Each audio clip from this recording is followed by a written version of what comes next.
My name is Avram, and I'm a co-founder of Restoration Down Under Ministries, and I have the privilege today to conclude the viewing of this amazing and very valuable movie, Let the Lion Roar. I grew up with replacement theology, and for 20 years as a Baptist pastor, my preaching was shaped by replacement theology. If you hear me today, or if you hear this message online, and you heard me before preaching from replacement theology point of view, please forgive me. And I'm very sorry that I preached deception in the past.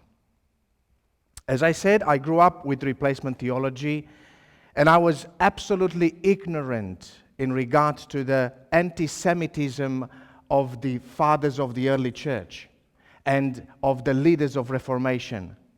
I knew nothing about how the church, Christian church, treated the Jewish people throughout the church history until 2010, when I was invited by the Bridges for Peace, and I attended that workshop, and I was aware of these issues and matters. And then I asked myself, why didn't I know these things? Why did nobody tell me all these things? At the beginning, I started to point fingers and blame others. You know, it's so easy. My parents never told me, my pastors never told me, the teachers and the professors and the lecturers. But then the father said, Avram, the scripture tells you to test everything, test every spirit. And then he pointed me to a biblical example in the book of Acts, the Bereans. Do you know what they did? They went home after they heard Paul preaching. And they said they went home and they looked to search to see if what Paul preached aligned with the scriptures. So when I realized that no one was to be blamed but myself, in the last 4 years, I was determined that I would become a Berean. And I said, I want to know exactly what it means in the 21st century to be a Berean. And the first question I asked myself was, what were the scriptures that the Bereans had available to test Paul against? And I found out they only had the Torah, the prophets, and the writings, the Tanakh, the Hebrew scriptures, what we call today the Old Testament. So I said to myself, I need to search to see how I can align what Paul was saying and what the New Testament writers were writing, and align it with what the prophets have said, what Moses said, what Messiah said himself. Because obviously, if the Bereans accepted what Paul said, it meant that Paul only spoke in line with what the prophets have said and what the Torah is saying. It's impossible to accept that Messiah came to do away with the Torah when the prophets say that he comes to fulfill and to walk in the Torah and to show us the way of the righteousness in the Torah. So I was determined to stay away from theology and take only what is aligning with the Old Testament. So that's where I'm at this stage, and that's where we at Restoration Down Under Ministries. And then I had another issue. I said, why me, Father? And why just a small number of people who are seeing these things in this generation, and why didn't you show this to Martin Luther and Calvin and other big, very, very influential leaders? And the father said, Avram, stop. approaching this from a personal perspective. This is not about you. This is what the Father is doing in this generation. We are, brothers and sisters, we are the generation to see Messiah coming.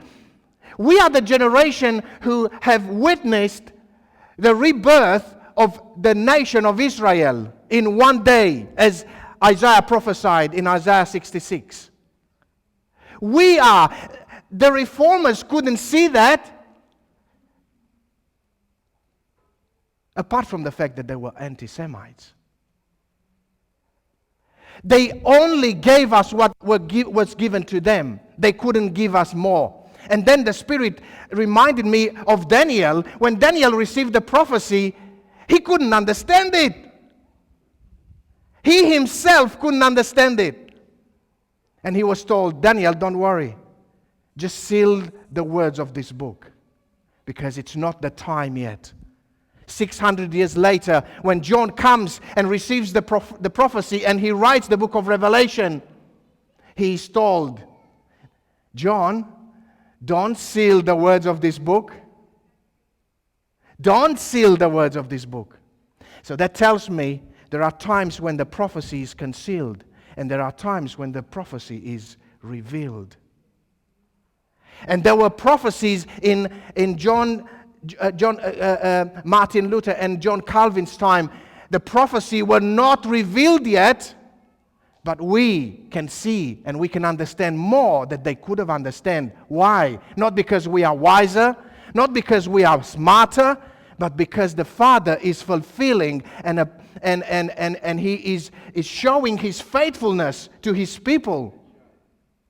And we can see the end time prophecies being fulfilled under our own eyes. That's why we can understand more. The knowledge will increase. It's not referring only to the technology knowledge. The knowledge of the word of Elohim, of God, is increasing. Why? Because we can see the times and we can understand what the Father is doing in the world.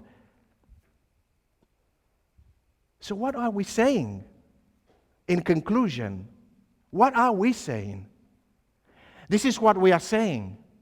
Let the Lion of the tribe of Judah roar. And let all who have ears to hear, let us hear His roaring and His voice.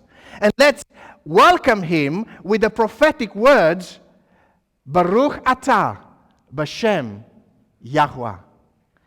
Blessed is he who comes in the name of Yahweh. May Yahweh bless you and keep you. May His face shine upon you and be gracious to you. May Yahweh lift up His face upon you and give you shalom. Thank you for coming this afternoon. Blessings.